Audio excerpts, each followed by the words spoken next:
Hello everyone, welcome back to your favourite channel magnet brains. मैं हूं doctor Muskan and magnet brains पे education मिलती है एकदम फ्री ताकि आप ज़िंदगी में कुछ बहुत अच्छा कर पाएँ।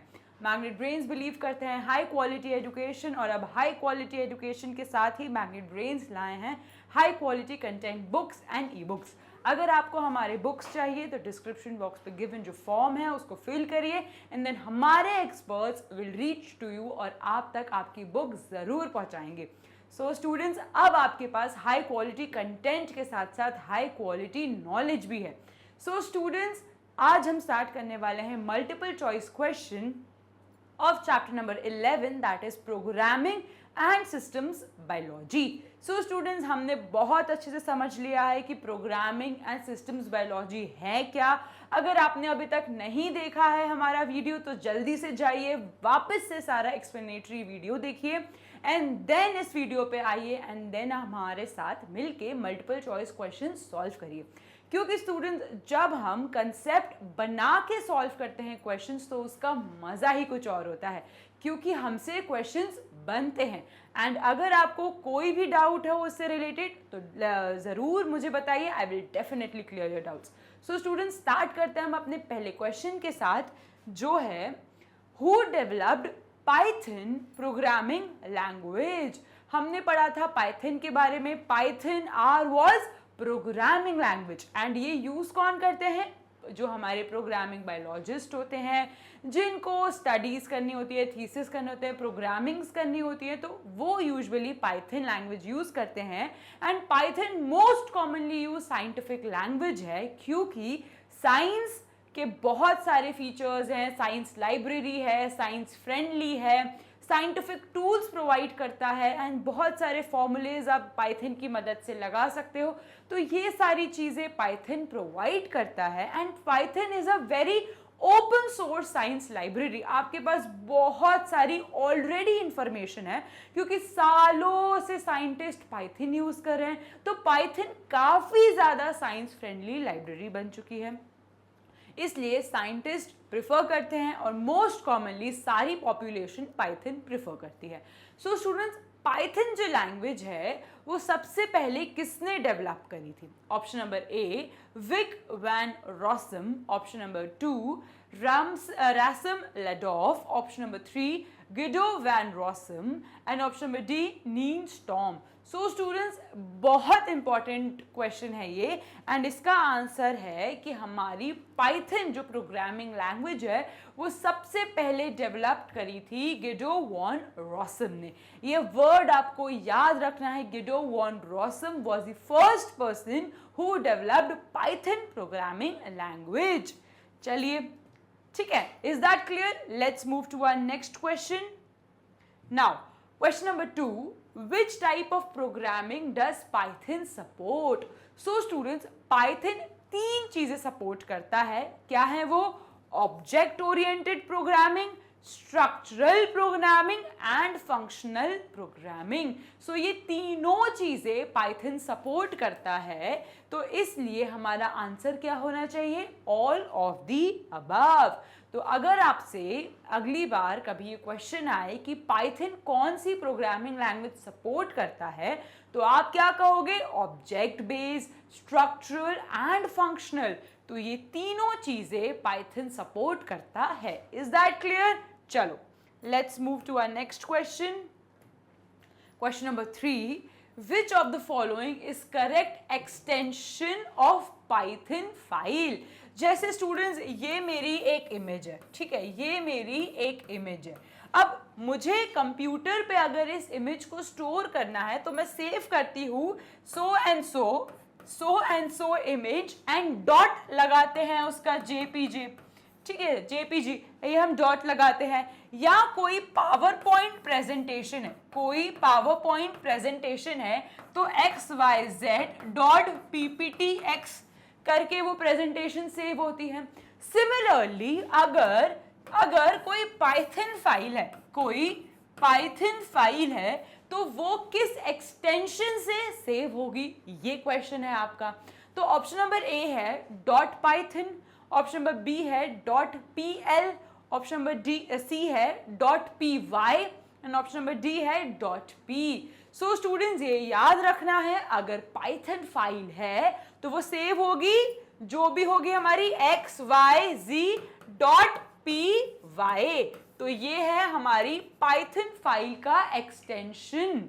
ठीक है, तो अगर आपको जब भी पाइथन फाइल सेव करनी है तो हम इस एक्सटेंशन से पाइथन फाइल सेव करते हैं। तो सो एंड सो हमारी पाइथन फाइल एंड उसका एक्सटेंशन है .py। तो यहाँ पे क्या .python करेक्ट आंसर है? नहीं। .pl करेक्ट आंसर है? नहीं। ऑप्शन नंबर सी क्या है? .py। तो ये है हमारा करेक्ट आंसर। .p क्या करेक्ट आंसर है? नहीं। तो इसका आंसर क्या होना चाहिए? Option number C .py। Is that clear? चलो, let's move to our next question. Question number 4. All keywords in Python are in. अब आपसे पूछ रहे हैं टोटल पाइथन के कितने कीवर्ड्स हैं, जल्दी बताओ। How many keywords are there in Python language? तो टोटल कीवर्ड्स जो है पाइथन में वो है 33। And very important point to remember, all the keywords are in lowercase. All the keywords are in lowercase except true and false. तो यहां पे लिख देते हैं except true and false। तो इनके अलावा सारे ही कीवर्ड्स लोअर केस में रहते हैं। तो ऑप्शन नंबर ए कैपिटलाइज्ड नहीं, option number B lower case हाँ, लेकिन यहाँ पे एक्सेप्ट ट्रू एंड फॉल्स नहीं लिखा। यहाँ पे to be noted true and false except नहीं लिखा, तो ये भी क्या होगा? Wrong answer. ये करेक्ट आंसर कब होता? जब यहाँ पे लिखा रहता कि all the 33 keywords are in lower case except true and false. Upper case wrong answer. तो इसका आंसर क्या होना चाहिए? None of the mentioned. Is that clear? चलो, let's move to our next question.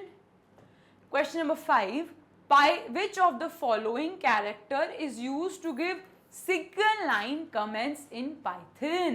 अगर आपको सिंगल लाइन कमेंट्स देने हैं इन पाइथन लैंग्वेज तो कौन सा कैरेक्टर हम यूज करते हैं? क्या हम ये यूज करते हैं? क्या हम ये वाला कैरेक्टर यूज करते हैं? नहीं। क्या हम ये वाला कैरेक्टर यूज करते हैं? यस। सिंगल लाइन कमेंट्स हमेशा हम हैशटैग कैरेक्टर के साथ यूज करते हैं। जब भी हैशटैग इनिशिएट करोगे आप कोई भी कमेंट से तो वो एक सिंगल लाइन कमेंट एक्सप्रेस करेगा। क्या हम एक्सक्लेमेटरी यूज करते हैं? नहीं। क्या हम डैश स्टार यूज करते हैं? नहीं। तो इसका आंसर क्या होना चाहिए? Option number B hashtag. तो हैशटैग यूज करते हैं किस में? जब भी हमें सिंगल लाइन कमेंट्स देने होते हैं। Is that clear? तो सिंगल लाइन कमेंट्स के लिए हम क्या यूज करेंगे? हैशटैग। Is that clear? चलो, let's move to our next question. Question number 6. What is the full form of ELSI? What is the full form of ELSI? ELSI का full form क्या होता है? Option number A is embedded low software index, option number B ear lung spleen immunity, option number C ethical legal and social issues, option number D endonuclease ligase surface immunity. So students इसका answer है ethical legal and social issue. क्या answer है इसका? Ethical legal and social issue. Students जब भी scientist research करते हैं तो ELSI कम्युनिटी मेक श्योर करती है कि वो कोई भी जानवर इंसान को नुकसान नहीं पहुंचा रहे हैं। अगर वो कोई भी अपनी रिसर्च में जानवर इंसान को नुकसान पहुंचा रहे हैं तो उसी टाइम वो रिसर्च रोक दी जाती है। तो ethical, legal and social issue community जो है हमारी, वो ये ध्यान रखती है कि रिसर्चेस में साइंटिस्ट कोई भी इंसान, जानवर को हार्म ना पहुंचाएं और वो सारे ही लीगल तरीकों से सेफ है, कोई भी इलीगल चीज़ यूज़ नहीं हो रही है, सारे मेथड्स और कह सकते हो जो भी ड्रग्स एंड ये सारी चीज़ें यूज़ हो रही हैं ये लीगल हैं एंड आप सेफ है पेशेंट्स के लिए या यूज़ के लिए, पॉपुलेशन के लिए। अगर इनमें से कोई भी चीज़ इलीगल है या सेफ नहीं है तो वो उसी टाइम रिसर्च को बैन कर दिया जाता है। तो इसका आंसर क्या है? Ethical, legal and social issue, जो क्या ध्यान देती है कि हमारी रिसर्च में सब कुछ लीगली और सोशली सेफ है या नहीं। Is that clear? चलिए, let's move to our next question. Question number 7, the major approaches used in HGP. Now HGP stands for Human Genome Project. So HGP stands for Human Genome Project. अब Human Genome Project में सबसे commonly used identify करने के लिए jeans को कौन से tools use होते हैं? हमें जीन्स को आइडेंटिफाई करना है, जीन्स को आइडेंटिफाई करना है। तो इनमें से सबसे कॉमनली कौन से टूल्स यूज होंगे to identify genes in human genome project? Options देख लेते हैं। Option number A, blast. Option number B is expressed sequence tags. Option number C, sequence annotation, and option number D is B and C. तो students जो option number A है that is BLAST, which stands for Basic Local Alignment Tool. तो BLAST क्या है? Basic Local Alignment Tool. तो ये तो use होता है किसके लिए? अलाइनमेंट के लिए। तो ये आइडेंटिफिकेशन के लिए यूज नहीं होता। Now option number B is express sequence tags. ये बहुत कॉमनली यूज्ड है to identify genes. Option number C है सीक्वेंस एनोटेशन। तो ये भी बहुत इंपॉर्टेंट टूल है जो यूज होता है किसमें? Identification of genes. तो इसका आंसर क्या होना चाहिए? Option number D, that is B and C. Answer देख लेते हैं। तो इसका आंसर है option number D, B and C. तो ये दोनों मेथड्स या टूल्स हैं जो यूज होते हैं किसमें? To identify genes. Is that clear? चलो, question number A, SNP which is pronounced as SNPs stands for. तो students SNP, now S stands for single, H stands for single, N stands for nucleotide, N stands for nucleotide, and P stands for polymorphism. P stands for polymorphism. So students, ये जो SNPs है which is also known as single nucleotide polymorphism, ये क्या है? तो students इसके नाम में ही लिखा है कि SNP क्या है? एक सिंगल न्यूक्लियोटाइड का वेरिएशन। मतलब यहाँ पे AUG होना था, वेरिएशन होके AUU हो गया, ठीक है? AUU हो गया। तो यहाँ पे क्या हुआ? एक सिंगल न्यूक्लियोटाइड का वेरिएशन हो गया। अब ये जो SNP है ये क्या काम आते हैं? To detect the mutations. किसके लिए काम आते हैं? To detect the mutations. अगर आप SNPs के बारे में पता कर लोगे तो क्या आपको म्यूटेशन के बारे में पता चलेगा कि नहीं चलेगा? डेफिनेटली पता चलेगा। तो जो SNPs होते हैं बेसिकली एक सिंगल न्यूक्लियोटाइड है, ये सिंगल न्यूक्लियोटाइड है जिसका वेरिएशन हो जाता है, तभी हम इसको कहते हैं single nucleotide polymorphism and snips को स्टडी करके आप क्या कर सकते हो, आप म्यूटेशंस का पता लगा सकते हो। तो जब भी जीनोमिक स्टडीज या जेनेटिक स्टडीज होती हैं, आपको म्यूटेशंस का पता लगाना है, तो साइंटिस्ट इन स्निप्स की स्टडी करते हैं। Is that clear? तो यहाँ पे ऑप्शन नंबर ए है small nuclear protein, no. Option number B है single nucleotide particle, no. Option number C है single nucleotide polymorphism, yes. Option number D है स्मॉल नाइकिंग पॉइंट्स, रॉन्ग। तो इसका correct answer क्या है? Option number C, that is single nucleotide polymorphism. Is that clear? चलो, now question number 9, which of the following was not goal of human genome project? तो HGP का इनमें से कौन सा गोल नहीं था? Option number A identification of human genes, B human genome sequence determination, C store human information in databases, option number D improve man power for data analysis.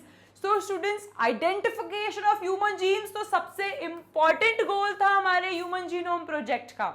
Option number B human genome sequence determination, yes definitely human जब sequence पता चलेगा तभी तो उसके genome के बारे में सब कुछ पता चलेगा, तो ये भी करेक्ट है। ऑप्शन नंबर सी है स्टोर इंफॉर्मेशन इन डेटाबेसेस। अब स्टूडेंट्स, मैंने आपको फ्रॉम द बिगिनिंग ये समझाया है कि human genome project was a systems biology model and उनका एम ही ये था कि यार सब कुछ पता लगाओ एक ह्यूमन के जीनोम के बारे में, everything, every protein, every nucleotide, base pairs, everything, ताकि आप उसको जब चाहो उसकी स्टडी कर सकते हो, कोई भी म्यूटेशन हो, कोई भी बीमारी हो, उसका इलाज निकाल सकते हो। तो जब आपको ह्यूमन के जीनोम का पता लगाया है तो उसको स्टोर करना भी तो इम्पॉर्टेंट है। जब तक आप वो इंफॉर्मेशन को स्टोर नहीं करोगे, उसको फर्दर स्टडीज में कैसे यूज करोगे? तो स्टोर इंफॉर्मेशन इन डेटाबेस भी उनका एक इम्पॉर्टेंट एम था, जिसकी मदद से वो सारी इंफॉर्मेशन कलेक्ट करके स्टोर करते हैं एंड बाद में वो फ्यूचर रिसर्चेस में या फ्यूचर डिजीजेस के लिए काम आ सके। ना ऑप्शन नंबर डी है improve man power for data analysis, नहीं, दिस इज रॉन्ग ऑप्शन। तो ऐसा कुछ भी नहीं करा था, ये कोई एम नहीं था उनका। हाँ, लेकिन ये तीन उनके डेफिनेटली एम्स थे।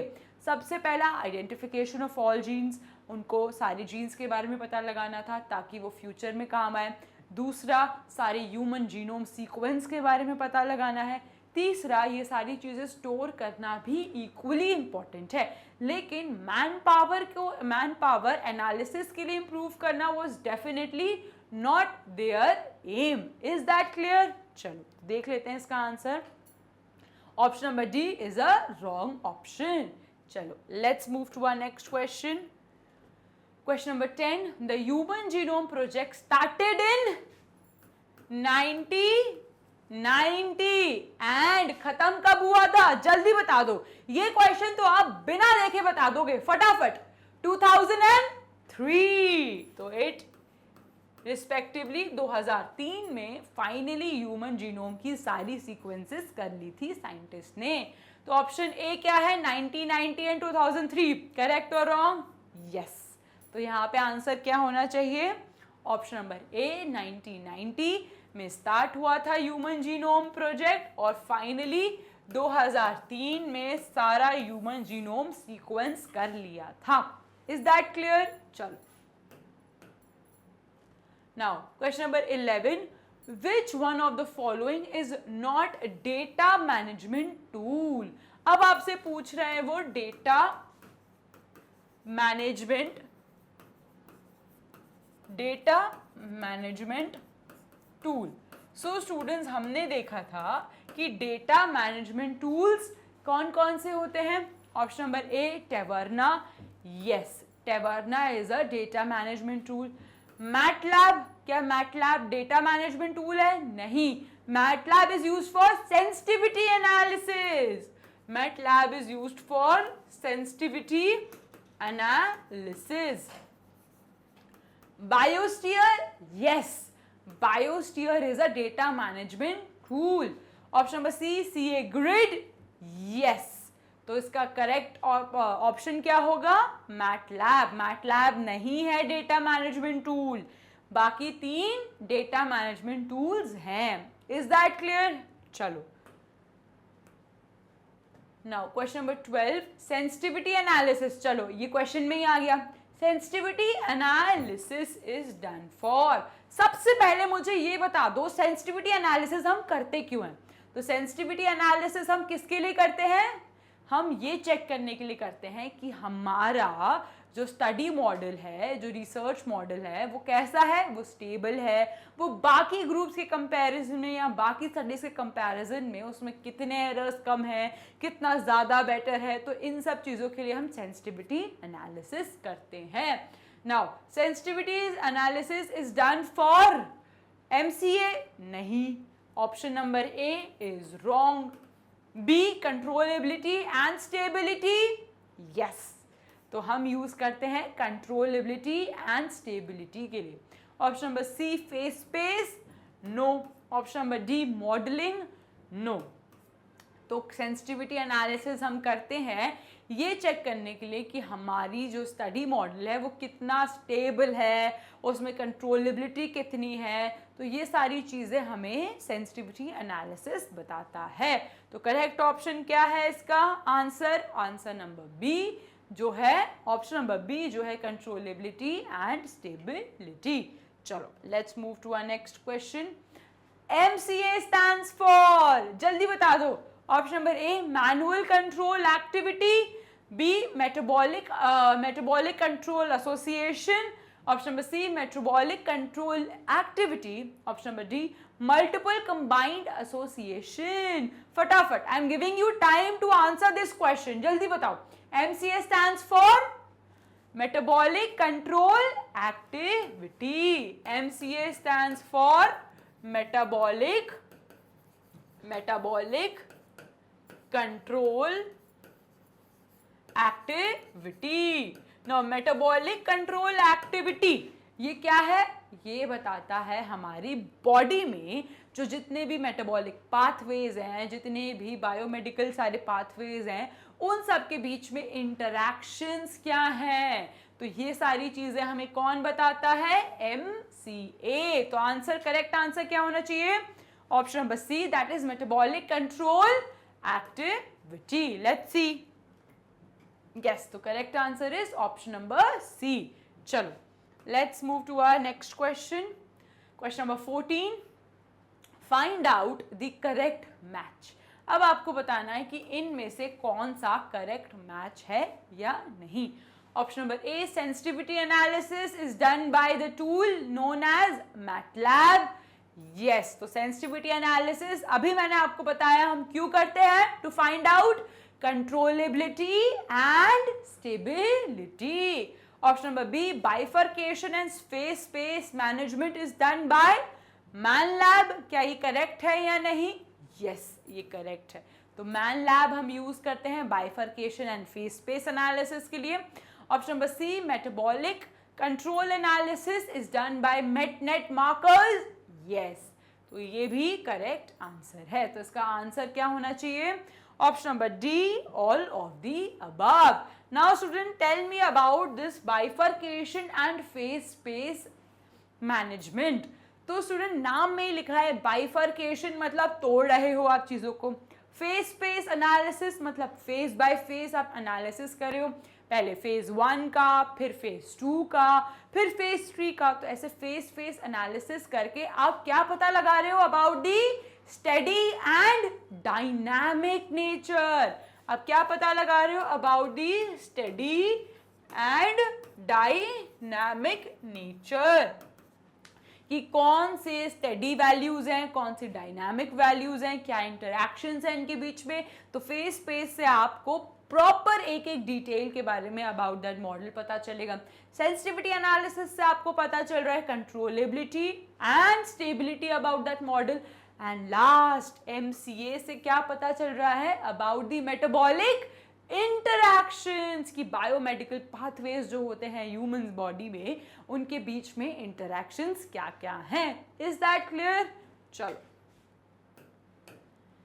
let's move to our next question. Question number 15. Which or one of these tool is used for model analysis? अब आपको बताना है मॉडल एनालिसिस के लिए कौन सा टूल यूज होता है इन 4 ऑप्शंस में. तो ऑप्शन नंबर ए है physio designer.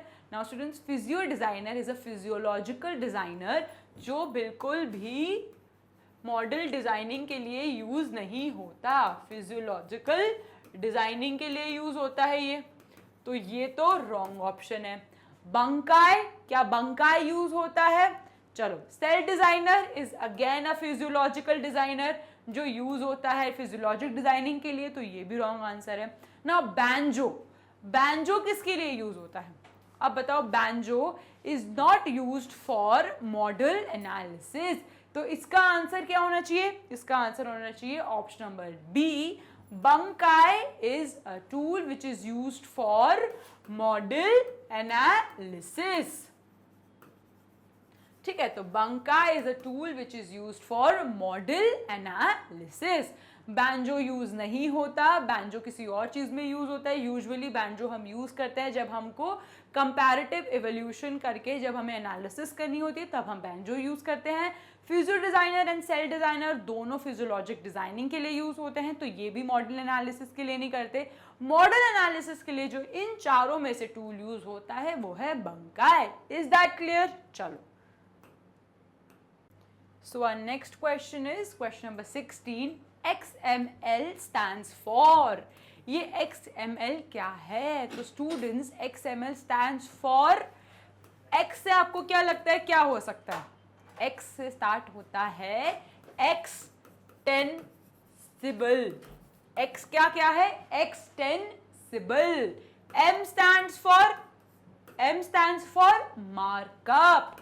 N stands for markup. And L stands for language. L stands for language. तो EXML क्या हुआ हमारा? Extensible markup language. अब ये XML क्या है? तो XML is a file format. क्या है? File format for data management. File format किसके लिए? डेटा मैनेजमेंट के लिए. तो इसका आंसर क्या होना चाहिए? Option number A xray machine Linux. No. Option number B xray mining linus. No. Option number C extensible markup language. Yes. Option number D extensible memory language. No. तो correct answer क्या है? Option number C extensible markup language. चलो, let's move to our next question. Question number 17. Match the correct example of ontologies. तो student, ontology क्या है? Ontology is a semantic representation. तो ontology is a semantic representation. Semantic representation का क्या मतलब होता है? कि जब भी हम हायरार्की बनाते हैं कि ये चीज़ के बाद ये होता है, उसके बाद ये हुआ होगा, तो जब भी हम हायरार्की बनाते हैं उसको हम सिमेंटिक रिप्रेजेंटेशन कहते हैं. तो सिमेंटिक रिप्रेजेंटेशन दो मेन चीज़ों से ऑन्टोलॉजीज के एग्जाम्पल होते हैं. जो सबसे ज़्यादा कॉमनली यूज होती है वो क्या है? वो हो आपको बताना है इस क्वेश्चन में. Question number A is GO Google ontology. Option number B GO gene ontology. तो स्टूडेंट्स, जीन ऑन्टोलॉजी या GO is the most commonly use ontology. ठीक है. अब उसके बाद SBO system biology ontology. Yes. तो SBO is also correct. System biology ontology. तो GO and SBO सबसे कॉमनली यूज ऑन्टोलॉजीज हैं. Option number D both B and C. तो करेक्ट ऑप्शन क्या है? Option number D, B and C is the correct option. That GO हमारी genome gene ontology and SBO systems biology ontology, ये दो मेन ऑन्टोलॉजीज के example हैं जो सबसे कॉमनली यूज होती हैं. Is that clear? And ontology क्या है? जब भी आपको हायरार्की करके रिप्रेजेंटेशन करना हो तो ऑन्टोलॉजीज, इन ऑन्टोलॉजीज का हम यूज करते हैं. Is that clear? चलो, और question number 18, data management file format. अभी मैंने आपको बताया था कि डेटा मैनेजमेंट का फाइल फॉर्मेट क्या है, तो जल्दी बताओ डेटा मैनेजमेंट का फाइल फॉर्मेट. जो मैंने अभी आपको फुल फॉर्म बताया वही इसका आंसर है. फटाफट इसका आंसर दो. तो इसका करेक्ट आंसर क्या है? ऑप्शन नंबर ए, extensible markup language. Extensible markup language. ठीक है, इज दैट क्लियर स्टूडेंट्स? तो XML is the file format for data management file. Is that clear? चलो, let's move to our next question. Question number 19, minimum information. minimum information क्या है? Option number A, set of non-essential supporting information. Option number B, set of essential supporting information. Option number C, collected wrong information. Option number D, error free minimum information. जल्दी से बताओ इसका answer क्या है. अभी comment section में मुझे इसका आंसर आप लोग बताओगे कि मिनिमम इंफॉर्मेशन क्या है. जल्दी बताओ. तो minimum information is the set of essential information. तो जब भी हमें कोई रिसर्च या कोई भी सिस्टम्स बायोलॉजी मॉडल बनाना होता है तो मिनिमम इंफॉर्मेशन का हम यूज़ करते हैं किसमें? मॉडल एनालिसिस के लिए एंड देन सारी चीज़ों के लिए.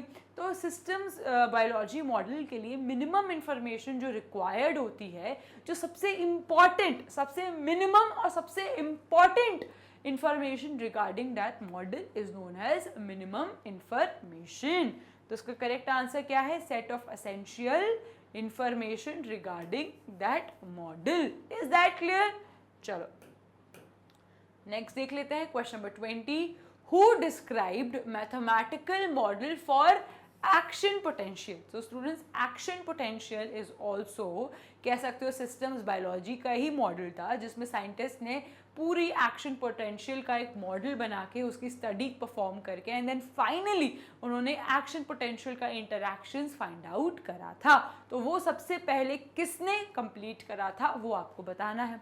Option number A, Andrew Huxley. Option number B is Mihajlo. Option number C, Vanderwall. Option number D, Milan. तो इसका आंसर जल्दी बताओ. इसका आंसर है option number A, Andrew Huxley was the first person जिसने अपनी टीम के साथ मिल के सबसे पहले एक्शन पोटेंशियल के बारे में सारी डिटेल्स दी थी. Is that clear? चलो, now question number 21, NSF stands for. Now option number A is National Social Funds. Option number B is National Sky Hub Foundation. Option number C, National Science Foundation. Option number D, National Science Funds. So students, इसका answer क्या है? N क्या है हमारा? National. ये तो हमें पता है मैम, N तो नेशनल ही है. ठीक है, national. Now S is science. ठीक है, साइंस. Now F, फंड है या फाउंडेशन है? जल्दी बताओ. फाउंडेशन. तो F stands for फाउंडेशन. तो इसका करेक्ट आंसर क्या होगा? Option number C, that is national science foundation. तो जब भी आपको रिसर्चेस करनी होती है तो इन फाउंडेशंस या आपको फंड्स प्रोवाइड करते हैं या आपको सारी मटेरियल्स प्रोवाइड करते हैं. ये बेसिकली कमिटी है लार्ज स्केल पे जो सारी रिसर्चर्स और रिसर्चर्स को सपोर्ट करती है. Is that clear? चलो, नाउ नेक्स्ट आते हैं क्वेश्चन नंबर 22, साइटोसॉल्व क्या है? जल्दी से बता दो. बहुत इंपॉर्टेंट क्वेश्चन है ये आपके बायोटेक का. साइटोसॉल्व किससे रिलेटेड है? सो स्टूडेंट्स, साइटोसॉल्व जो प्रोजेक्ट था वो न्यूयॉर्क में हुआ था एंड साइटोसॉल्व सबसे पहला प्रोजेक्ट था जिसने सबसे पहले माइकोबैक्टीरियम या माइकोप्लाज्मा जेनिटैलियम को कंप्लीटली कोड करा था. उन्होंने इस माइकोप्लाज्मा जेनिटैलियम के पूरे सेल की वाइबिलिटी पता करी थी. क्या पता करी थी? वाइबिलिटी. ताकि आप सारे इंटरैक्शंस और सारी स्टडीज इस सेल से रिलेटेड कर पाओ। तो सबसे पहले जो साइटोसॉल्व प्रोजेक्ट हुआ था वो किससे रिलेटेड था? Mycoplasma genitalium. Is that clear? चलो नेक्स्ट क्वेश्चन पे आते हैं। Question number 23, multi functioning physiological framework is name as. ये भी एक सिस्टम्स बायोलॉजी मॉडल है, उसका क्या नाम है? Physiological framework. Option number A biotome, option number B PMD, option number D physiome, option number D genome.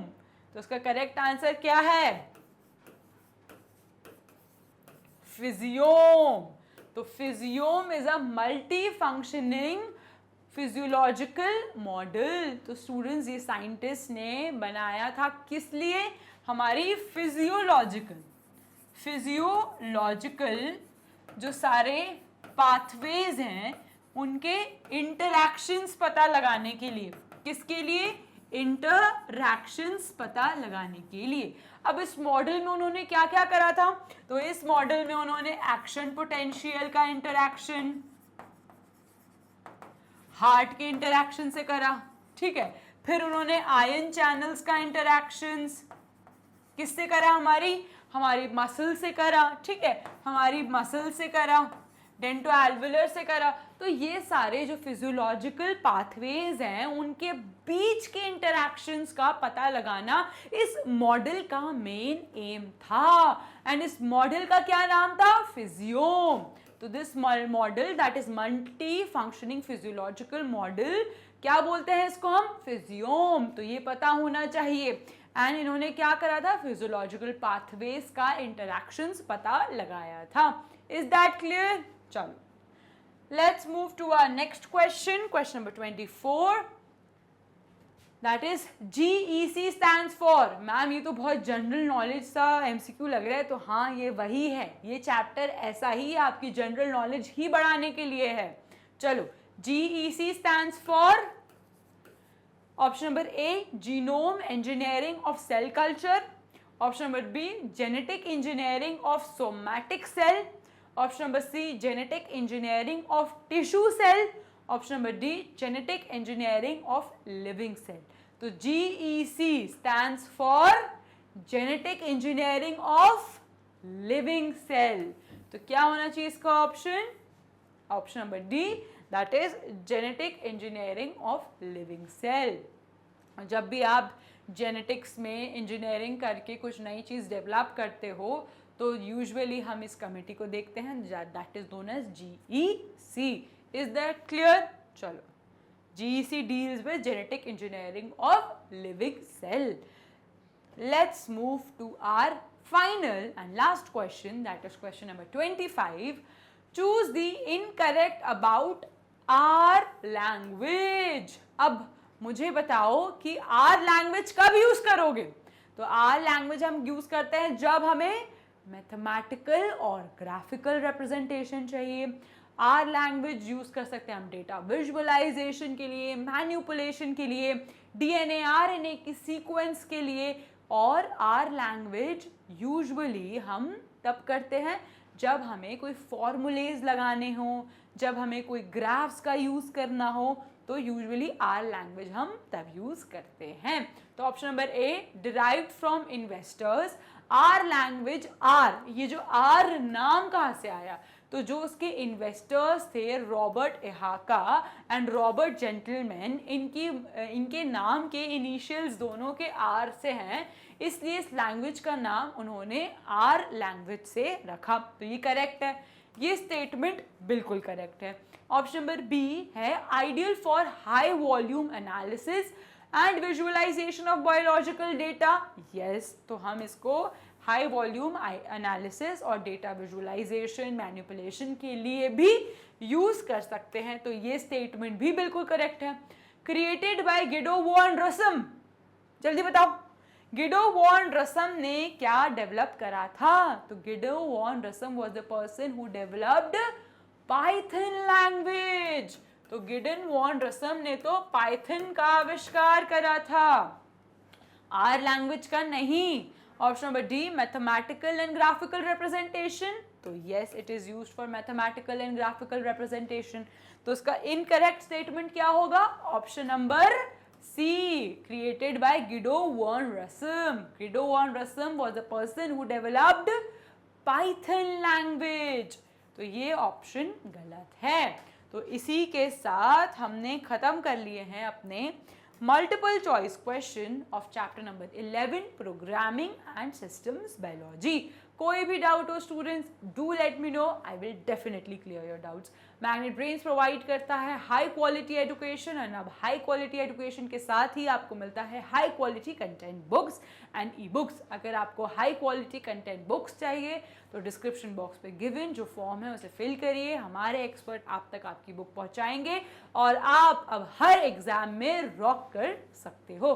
So students, इसी के साथ खत्म करते हैं हम अपने multiple choice question. Stay tuned and thank you so much.